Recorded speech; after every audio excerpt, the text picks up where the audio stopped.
What up, guys? Real quick video. So I purchased this weed whacker.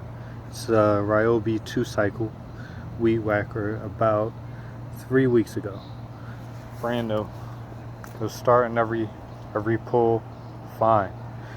All of a sudden, about a week ago, it would hesitate and it would take like 10, 12 pulls just to get it going.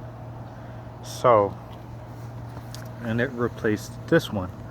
I got a small little landscaping business I just started, so I like Ryobis. These are lighter. I had a Toro, the shaft broke, and I had to get something last minute, so I got these for $100.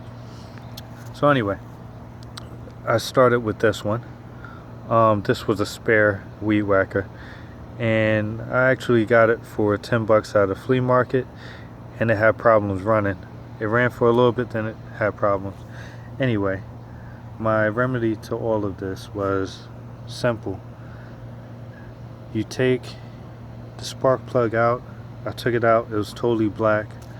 I just cleaned it with a little sandpaper on the contact and the electrode.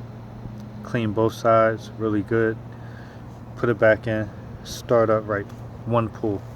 This one is an older flea market model. This is the SS30. I did the same thing. Cleaned that one, cleaned the spark plug, and that was it. Started one pull, and this one wouldn't even stay idle. So that's it, pretty much. If you have a Ryobi gas lawn equipment and you're having issues starting it, 9 times out of 10 is the spark plug.